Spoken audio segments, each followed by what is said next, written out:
Security! We have a situation in first class. The flight attendant's urgent call echoed through the cabin as passengers whipped out phones. In seat 2A, Marcus Williams sat motionless, his $3,000 suit immaculate, briefcase at his feet bearing a logo most wouldn't recognize. "Sir, you're in the wrong section," Manager Tom Bradley announced loudly. "This gentleman has been upgraded." He gestured to a smirking passenger holding a crumpled boarding pass. Marcus glanced at his Rolex. 28 minutes until departure. His phone buzzed with a text that made him smile slightly. Around him, first-class passengers murmured approval at the crew's efficiency. One woman started live streaming. "Y'all, this is exactly what I'm talking about." Her viewer count climbed past 200 in seconds. Real-life stories like this happen every day. Black stories that become viral, touching stories. But most life stories don't end with a twist this powerful. Have you ever been underestimated so completely that people celebrated your humiliation? What would you do? The cabin buzzed with tension as Manager Tom Bradley straightened his tie, enjoying his moment of authority. Marcus Williams sat motionless in 2A, his briefcase resting against his leg, its embossed WI logo barely visible to observant eyes. "Sir, this is your final warning," Bradley's voice carried across first class. "We have a platinum member who needs this seat. You'll be more comfortable in economy." Marcus glanced at his phone. 7:42 a.m. A text notification appeared. "Board meeting confirmed 2 p.m. Acquisition vote proceeds as planned. Janet CFO." He smiled slightly, typing back, "Slight delay. Proceed with contingency." Karen Mitchell adjusted her phone, live streaming to 1,247 viewers. "Y'all, this is exactly what happens when people don't know their place. This man thinks he can just sit wherever he wants." Comments flooded in. "Finally someone handling this," and "Why is this taking so long?" 25 minutes to departure, the gate agent announced. Ground crews loaded the final baggage containers, their movements visible through the window. Flight attendant Sarah Bennett approached with a clipboard. "Mr. Williams, I need to verify your ticket again. There seems to be some confusion in our system." Marcus handed over his boarding pass, first class, seat 2A, purchased with miles. Sarah scanned it twice, frowning. "The system shows your reservation, but there's been a prioritization adjustment." "Prioritization?" Marcus repeated. "Based on what criteria?" Sarah's eyes darted to Bradley, who nodded encouragingly. "We sometimes need to accommodate special circumstances." The businessman in 2B looked up from his tablet. "Look, buddy, I've got a crucial meeting with Morrison Industries in Chicago. Some of us actually belong in first class." Morrison Industries. Marcus's eyebrows raised slightly. "The construction company?" "Regional headquarters, actually. We're finalizing a major contract." The man's chest puffed with importance. "Maybe you've heard of us?" Marcus's phone buzzed again. This time, he let it ring twice before answering. "Wellington Industries, Marcus speaking. Yes, Janet, I'm aware of the Morrison situation." "No, proceed as discussed. The board meeting is still on schedule." He hung up as several passengers exchanged glances. Wellington Industries. The name rang familiar, but they couldn't place it. 22 minutes, Marcus announced, checking his Rolex Submariner. "Gate closes in 20. Security Officer Jake Morrison arrived, his radio crackling. What's the situation here?" "Passenger refuses to move to his assigned seat," Bradley explained. "We've been more than patient, but we need to maintain our departure schedule." Morrison studied Marcus, the perfect posture, the expensive suit, the briefcase with its mysterious logo. Something felt off, but protocol was protocol. "Sir, I need you to comply with crew instructions. If you refuse, I'll have to remove you from the aircraft." "Remove me." Marcus tasted the words. "Officer Morrison, in your experience, how often do paying first-class passengers get removed for seat reassignments?" Morrison hesitated. Sir, that's not relevant. It's completely relevant. Marcus opened his briefcase slightly, revealing neat stacks of legal documents and what appeared to be corporate contracts. Because what you're witnessing isn't a seating dispute, it's a federal civil rights violation. The cabin fell silent. Even the flight attendants stopped their safety preparations. Karen's live stream hit 2,100 viewers, but the comment tone was shifting. Wait, did he say Wellington Industries? And this doesn't look good for the airline. 19 minutes, Marcus continued, his voice calm but commanding. Mr. Bradley, you've been with this airline for 12 years, correct? Bradley's confidence wavered. How did you... Employee Handbook, Section 4.7. Zero tolerance for discrimination based on race, color, or national origin. Marcus quoted perfectly. Violation results in immediate termination. Are you familiar with that policy? Sir, this isn't about race. Then what is it about? Marcus stood slowly, his full height imposing. My ticket is valid. My frequent flyer status is current. My payment cleared 3 weeks ago. So explain to me and to these 2,100 live stream viewers exactly why I need to move. Karen's hand trembled slightly as she held her phone.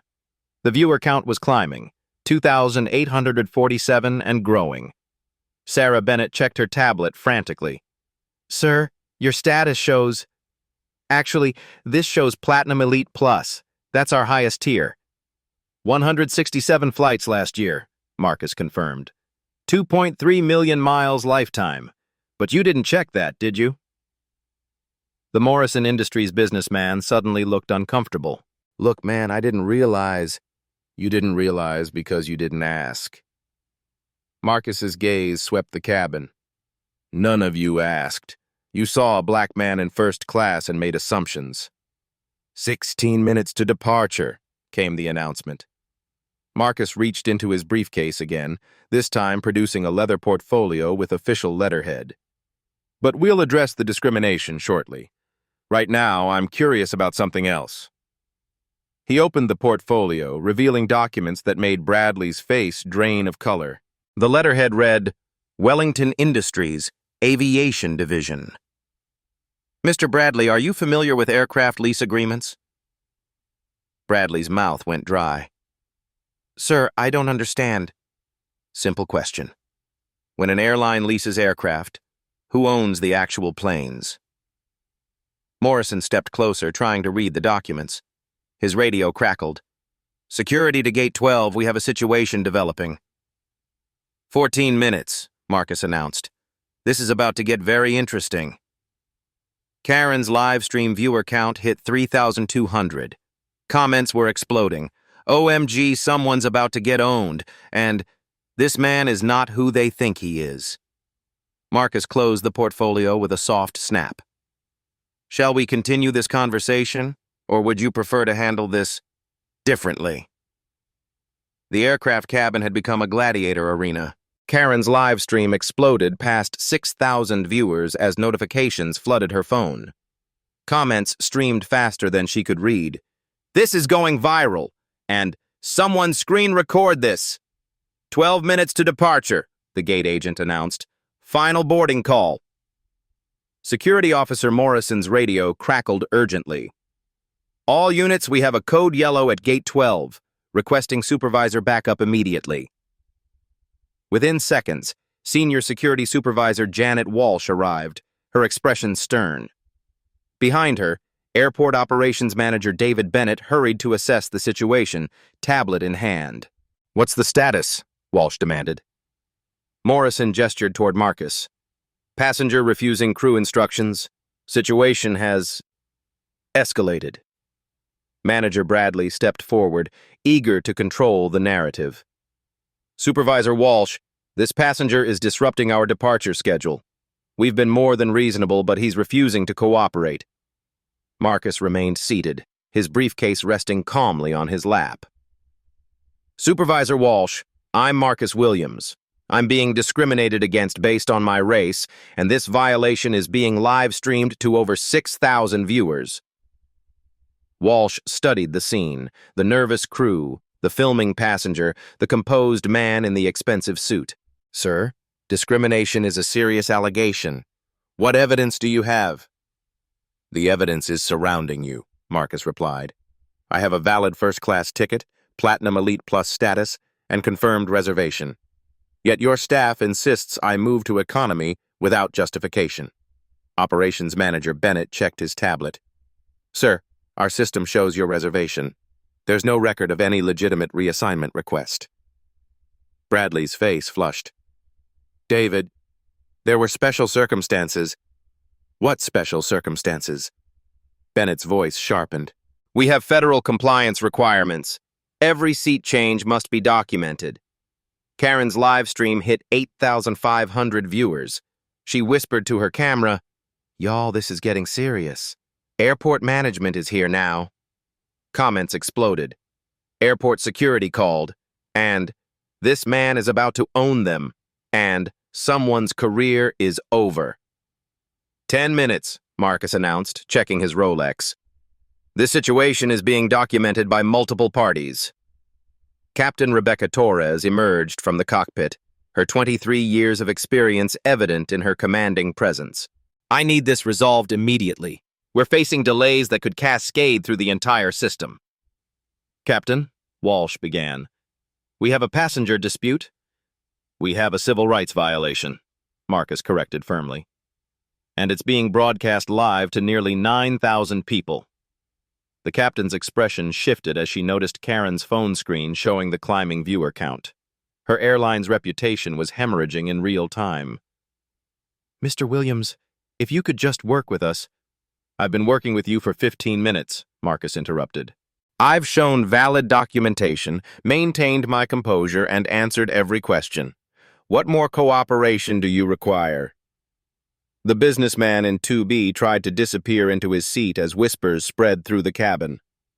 Other first-class passengers suddenly realized they were potential witnesses in a federal discrimination case.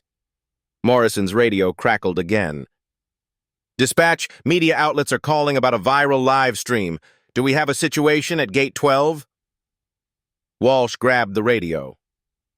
"Dispatch, situation is under control. No media comment at this time." "Media outlets?" Marcus raised an eyebrow. "Supervisor Walsh, are you familiar with the Streisand effect?" Chen checked his tablet frantically. "Sir, the livestream has been shared on Twitter, Facebook, and TikTok. We're trending locally." "Trending," Marcus repeated. "How interesting." Flight attendant Sarah Bennett approached hesitantly. "Sir, perhaps we could offer you a voucher for future travel." "A voucher?" Marcus's voice carried dangerous calm. "Ms. Bennett, you're attempting to bribe me to accept discrimination.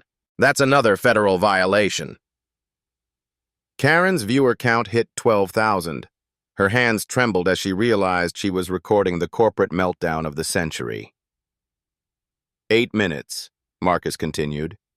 "Captain Torres, your airline's stock price is about to become very interesting." Captain Torres pulled out her phone, checking social media. Her face went pale. #airline discrimination was trending. Videos of the confrontation were being shared thousands of times. "Mr. Williams," she began carefully, "what would constitute appropriate resolution?"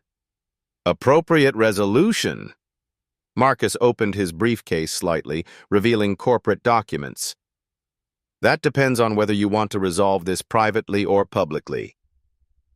Supervisor Walsh stepped closer. "Sir, what do you mean by publicly?"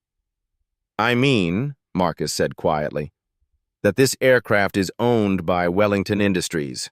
I am Marcus Wellington, CEO, and this live stream is documenting your staff's violation of our zero-tolerance discrimination policy." The cabin fell into stunned silence.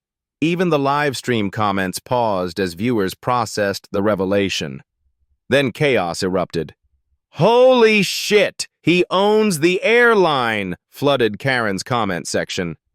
The viewer count exploded past 15,000 as the clip went viral across platforms. Bradley stumbled backward. "Sir, if I had known—" You should have known that discrimination is illegal regardless of who I am. Marcus cut him off. But since you're concerned about identity, let me clarify something. He produced his corporate ID and driver's license. Wellington Industries owns this aircraft. We lease it to your airline for $12 million annually. This tail number N447WY is one of 12 planes in our agreement. Operations Manager Bennett's tablet slipped from his hands. Sir, are you saying? I'm saying you have 6 minutes to decide whether this ends with internal discipline or federal investigation. Morrison keyed his radio with shaking hands. Dispatch, we need the airport director at Gate 12, priority 1. Walsh tried to maintain control. Mr. Wellington, surely we can resolve this professionally. Professionally? Marcus's voice carried 20 years of boardroom authority. Ms. Walsh, your staff just discriminated against their own boss on a live stream watched by 15,000 people. How do you suggest we handle this professionally? Karen's phone was buzzing non-stop with interview requests from news outlets. The story was exploding beyond social media into mainstream attention. 5 minutes to departure, came the announcement. Captain Torres stepped forward. Mr. Wellington, I apologize for my crew's behavior. What would you consider appropriate action? Marcus closed his briefcase with deliberate precision. Captain, that depends on whether you want to maintain your lease agreement. The businessman in 2B raised his hand tentatively. Sir, I work for Morrison Industries. We have contracts with airlines. If there's anything I can do, you can explain to your Morrison Industries colleagues why their travel budget just became more expensive, Marcus replied calmly. 4 minutes, he announced. Ladies and gentlemen, you're about to witness the consequences of institutional discrimination. The tension in the cabin was suffocating. 16,000 viewers waited for the next development. Airport management scrambled to contain a PR disaster. And Marcus Wellington sat calmly in his legally purchased seat, holding the future of an entire airline in his hands. Now, he said quietly, let's discuss resolution. The aircraft cabin crackled with tension as Marcus Wellington sat motionless, 22,000 viewers hanging on his every word. Airport Director Maria Santos clutched her phone, watching her career potentially crumble in real time. 3 minutes to departure, Marcus announced, his voice cutting through the chaos like surgical steel. Or should I say, 3 minutes until this becomes the most expensive discrimination case in aviation history. Director Santos arrived at the scene, surveying the corporate battlefield.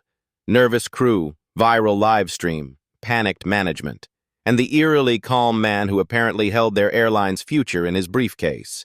Mr. Wellington, I'm Maria Santos, Airport Director. Surely we can resolve this misunderstanding. Director Santos, Marcus interrupted, opening his briefcase fully for the first time.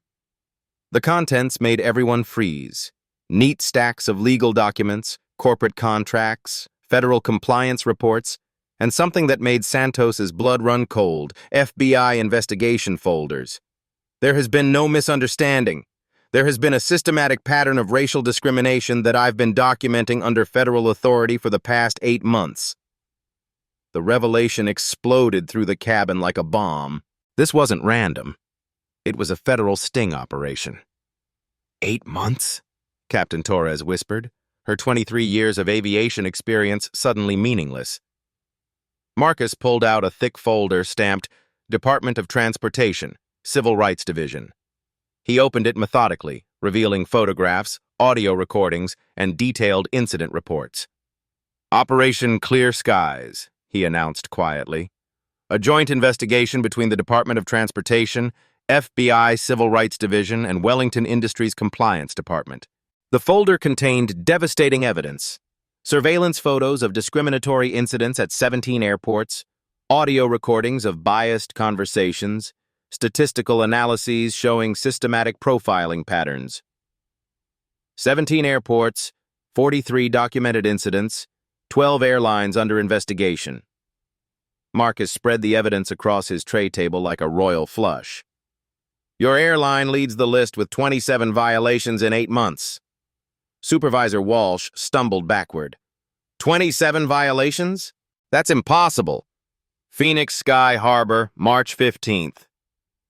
Marcus pulled out a surveillance photo showing a black businessman being escorted from first class.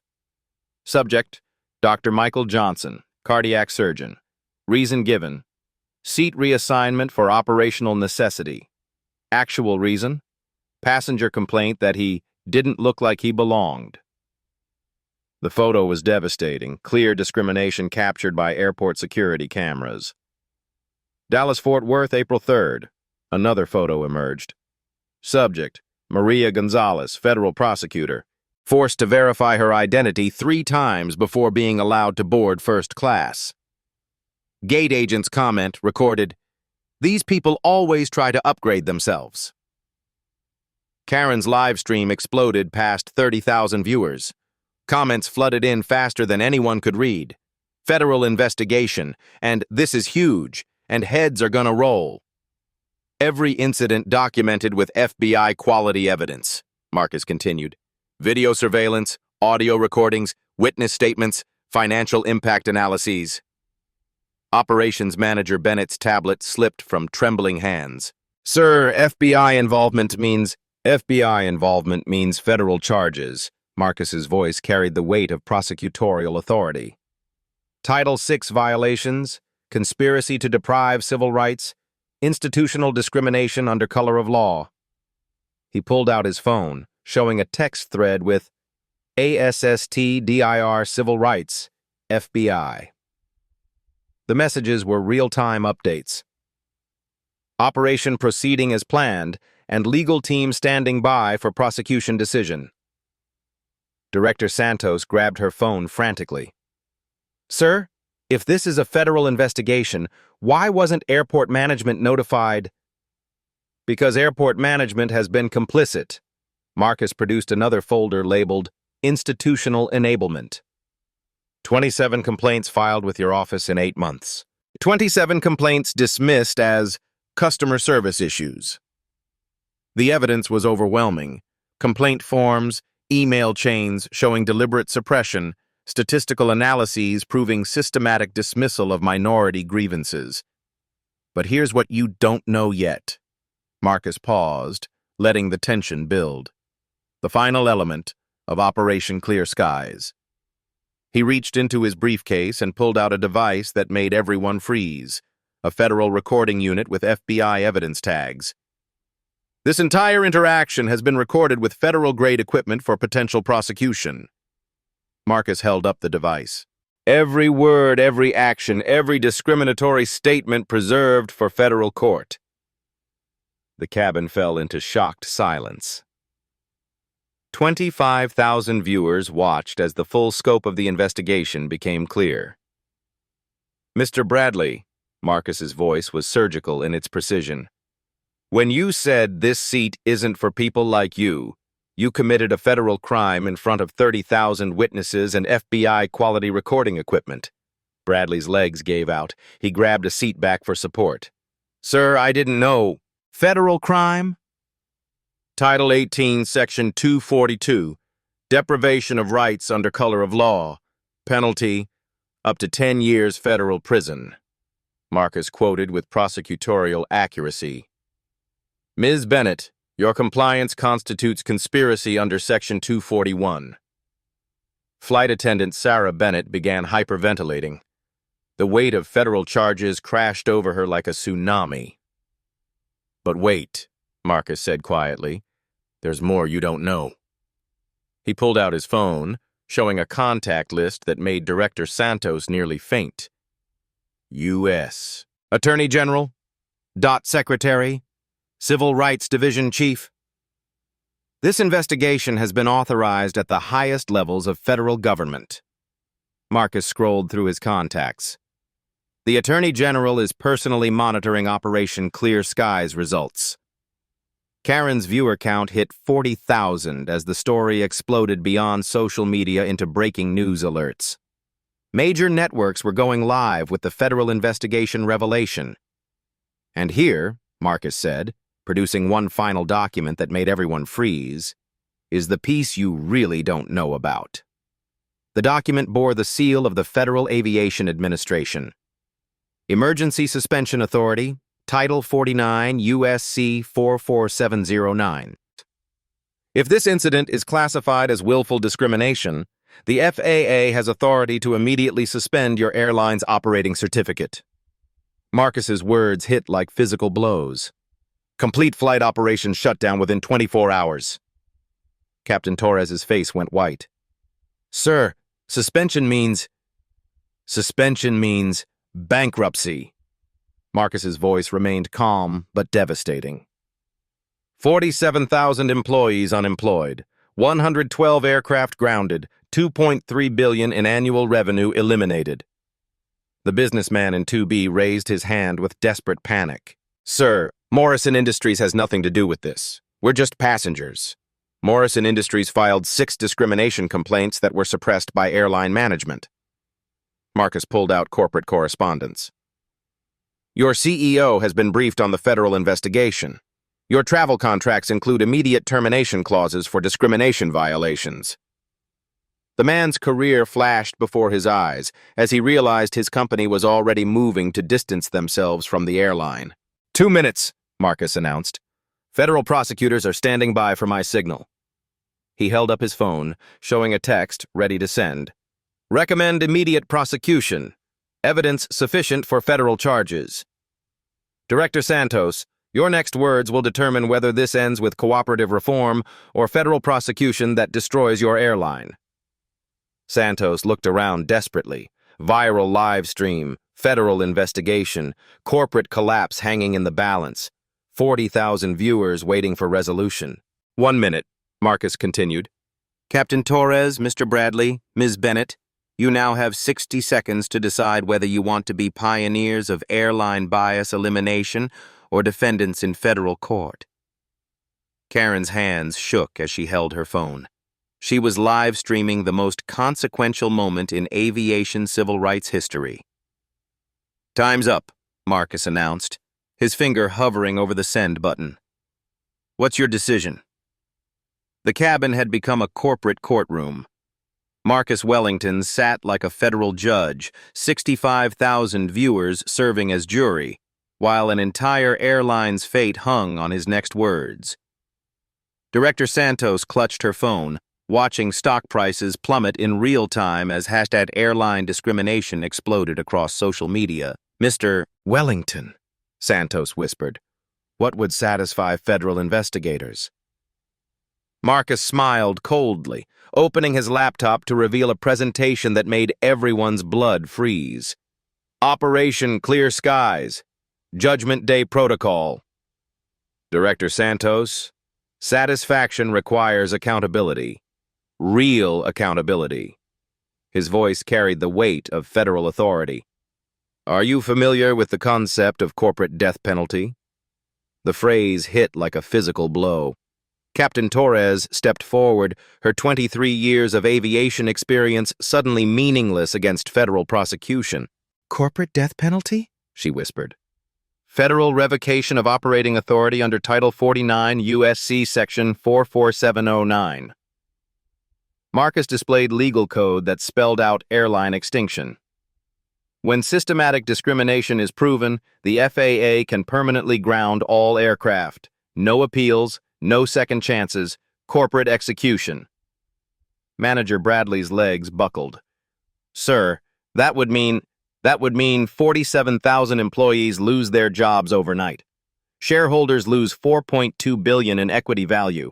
Corporate executives face federal prison sentences up to 20 years each. Marcus's words fell like hammer blows. He clicked to financial projections that painted an apocalyptic picture. Stock price drops to zero. Pension funds collapse. Suppliers lose $890 million in outstanding contracts. Regional airports lose their primary carrier. Operations Manager Bennett stared at his tablet in horror as notifications exploded. Stock down 12%, bondholders calling emergency meetings, corporate partners issuing termination notices. But corporate death is just one option, Marcus continued, his voice taking on prosecutorial precision. Let me show you the alternative. The screen changed to show a detailed implementation plan. Phoenix Protocol, Resurrection through Reform. Immediate personnel accountability. Marcus displayed termination recommendations with surgical precision. Mr. Bradley, your employment ends today. Supervisor Walsh, you're demoted to line staff with mandatory bias training. Ms. Bennett, you undergo intensive retraining or face termination. Bradley stepped forward desperately. Sir, I have twin daughters in college. Medical bills for my wife's cancer treatment. Please. Mr. Bradley, your daughter's education shouldn't depend on discriminating against other people's children. Marcus's voice remained calm, but devastating. Dr. Michael Johnson has children too. When you removed him from first class, did you consider his family? The personal attack landed with surgical precision. Bradley's face crumpled as he realized his career was over. Financial restitution requirements. Marcus clicked to the next section. Every passenger discriminated against receives $50,000 compensation. Total liability, $2.1 million, paid within 90 days or federal prosecution proceeds. $2.1 million? Santos's voice cracked. Our quarterly profit margin is only $1.8 million. Director Santos, discrimination is expensive. Justice is priceless. Marcus showed victim impact statements that made everyone wince. Dr. Johnson missed a critical surgery because of your crew's discrimination. Maria Gonzalez lost a federal case preparation day. 17 passengers suffered documented psychological trauma. Karen's live stream had become compulsory viewing for aviation executives worldwide. Comments flooded in from verified accounts, CEOs, federal officials, civil rights leaders. The story was transcending social media into congressional attention. Systematic operational changes. Marcus displayed requirements that would transform airline culture completely. Every employee undergoes 40 hours of intensive bias elimination training. Cost, $890 per employee. Total implementation, $4.2 million. Flight attendant Sarah Bennett raised her hand, trembling. Sir, 40 hours means a full work week of training. Ms. Bennett, eliminating racism requires time investment.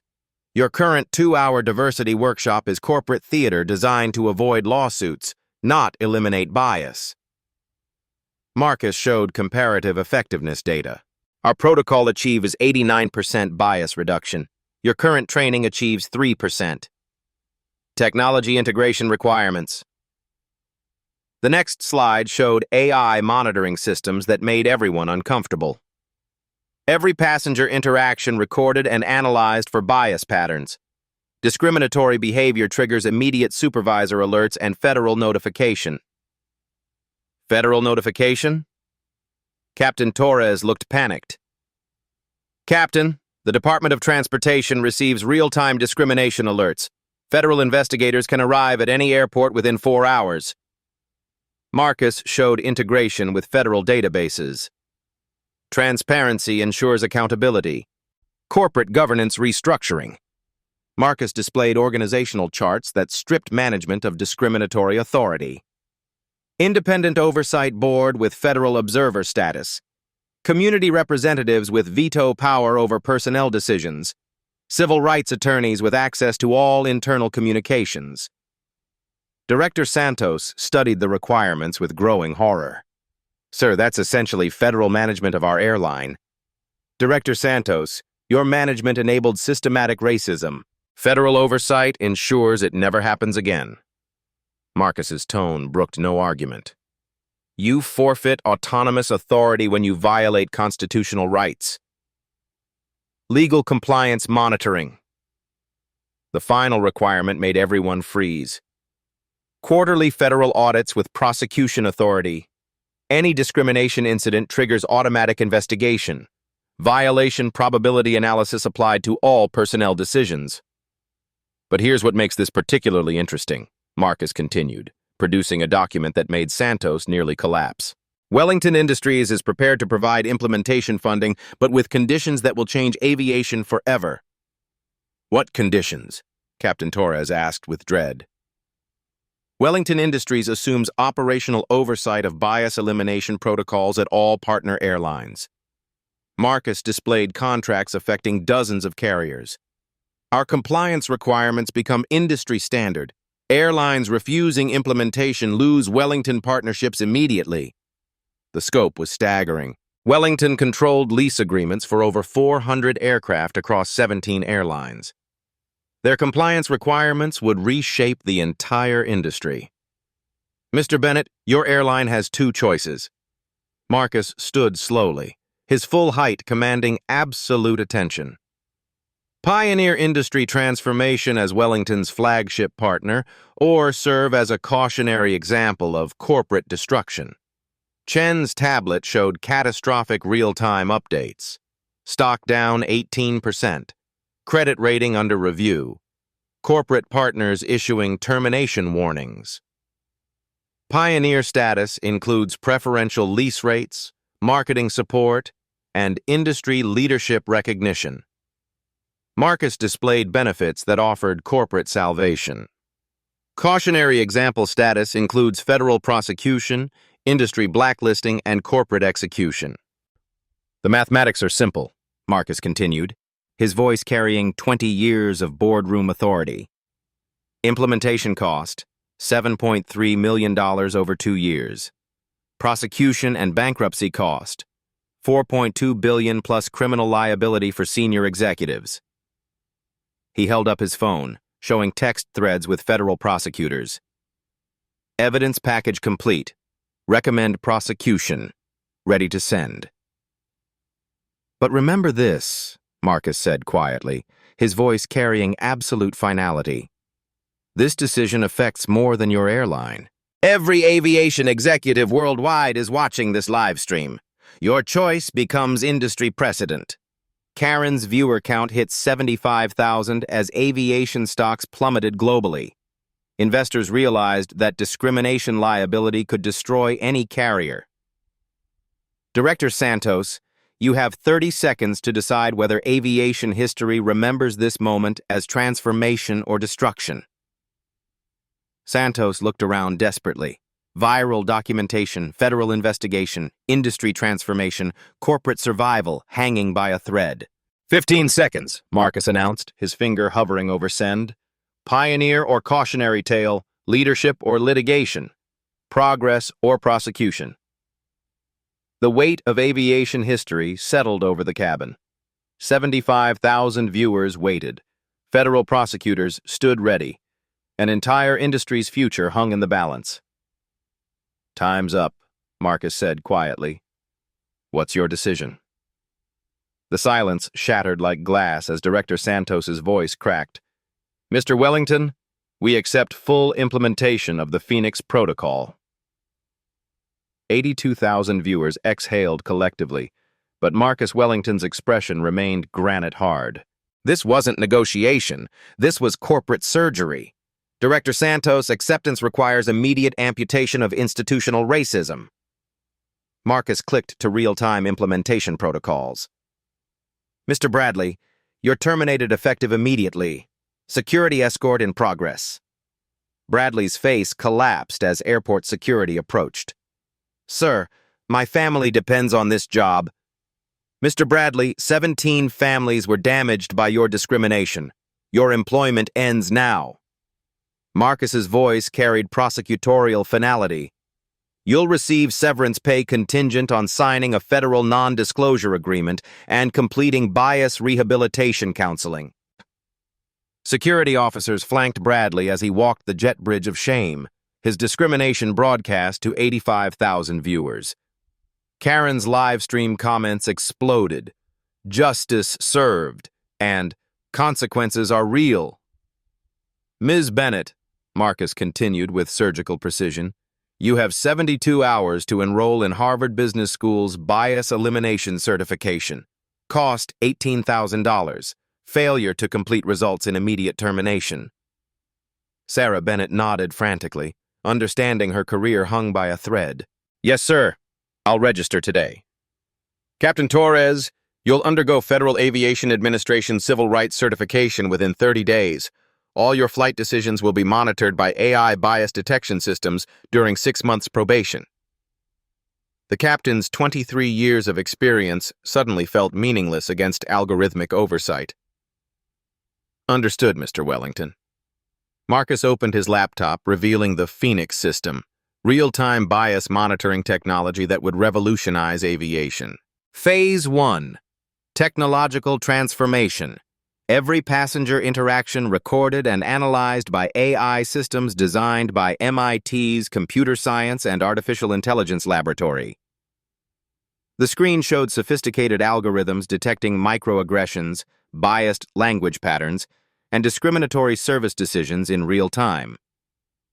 The system generates bias scores for every employee, Marcus explained. Scores above threshold trigger immediate supervisor intervention. Repeated violations result in automatic termination. Operations Manager Bennett studied the interface with growing amazement. Sir, this technology could eliminate unconscious bias entirely. Mr. Bennett, that's exactly the point. Human bias is predictable. Technology is objective. Marcus displayed success metrics that were staggering. Airlines using Phoenix systems show 97% reduction in discrimination incidents within 6 months. Phase 2. Financial accountability with teeth. Marcus clicked to compensation structures that made everyone wince. 17 discrimination victims received $60,000 each. Total, $1.02 million. Payment deadline, 45 days. Additionally, Marcus continued, every employee involved in discrimination incidents contributes to victim compensation from their personal salaries. Mr. Bradley forfeits his final paycheck. Ms. Bennett contributes $5,000 from her salary over 12 months. The personal financial consequences created immediate accountability. Discrimination would literally cost perpetrators money. Phase 3. Independent oversight with federal authority. The screen showed an organizational structure that stripped biased management of discriminatory power. Citizens Aviation Rights Board established with rotating federal prosecutors, civil rights attorneys, and community leaders. This board has authority to investigate complaints, impose penalties, and recommend federal prosecution for violations, Marcus explained. Your airline loses internal control over bias incidents. Director Santos realized they were surrendering autonomy to ensure accountability. Mr. Wellington, federal oversight means justice, Director Santos. Your internal management enabled systematic racism. External oversight ensures it never happens again. Phase 4. Industry transformation through competitive advantage. Marcus displayed marketing materials that repositioned discrimination elimination as corporate strength. Your airline becomes America's first federally certified bias-free carrier. The marketing advantage was substantial. Premium pricing for guaranteed discrimination-free travel, corporate partnership preferences, government contract eligibility. Bias-free certification allows 23% premium pricing for business travelers, Marcus showed revenue projections.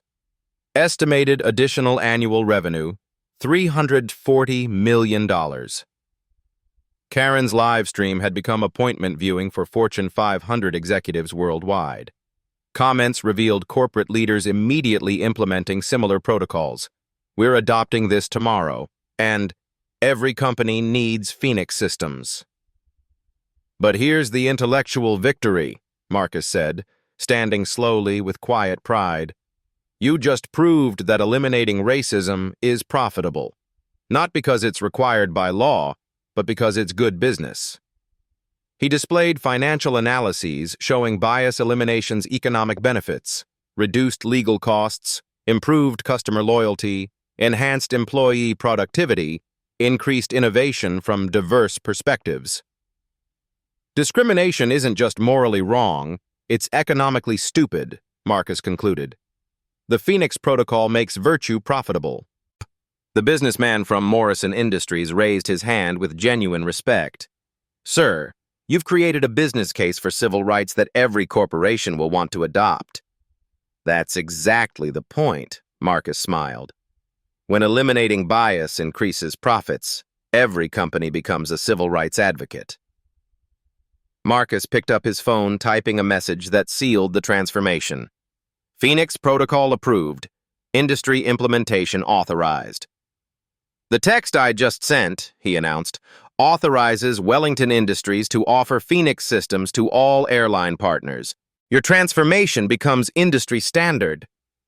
Director Santos stepped forward with genuine gratitude. Mr. Wellington, you've turned our worst crisis into our greatest opportunity. Director Santos, that's what real leadership does. It transforms problems into progress. The cabin erupted in applause, not just from passengers, but from livestream viewers whose comments showed overwhelming support for systematic change. Now, Marcus announced, settling into his seat with quiet satisfaction, let's discuss our departure to Chicago. 1 year later, the Marcus Wellington discrimination case had rewritten the rules of corporate America. The viral live stream, now studied in business schools as the Phoenix moment, had generated over 47 million views across platforms, sparking a nationwide movement for systematic bias elimination. The airline industry transformation was staggering. 0 discrimination incidents reported across Phoenix Protocol carriers in 8 consecutive months. Customer satisfaction scores reached historic highs. Stock prices for compliant airlines averaged 52% higher than competitors still operating under old bias-prone systems. But the real victory lived in individual stories that flooded Marcus's inbox daily. Dr. Amara Okafor, a Nigerian-American physicist, wrote, Mr. Wellington, I flew first class to my Nobel Prize ceremony last month. Not one questioning look. My daughter watched me receive equal treatment, and for the first time, she believes she belongs anywhere. These touching stories of transformation proved that systematic change created ripple effects across generations. When institutions eliminated bias, children grew up expecting equality as normal rather than revolutionary. Karen Mitchell's accidental live stream had launched her career as America's leading corporate accountability journalist. Her weekly show, Justice Live, now reached 4.2 million subscribers, featuring real-life stories of companies choosing progress over prejudice. She regularly credited that fateful flight with teaching her that ordinary people could document extraordinary change. The Wellington effect spread beyond aviation into healthcare, hospitality, retail, and financial services. Over 200 Fortune 500 companies had voluntarily implemented bias elimination protocols after witnessing the competitive advantages gained through systematic equality. Harvard Business School professor Dr. Jennifer Park noted, "The Wellington case proved that eliminating discrimination isn't charity. It's competitive strategy. Companies implementing bias elimination protocols consistently outperform competitors in profitability, customer loyalty, and employee retention." These black stories of corporate transformation were inspiring international adoption.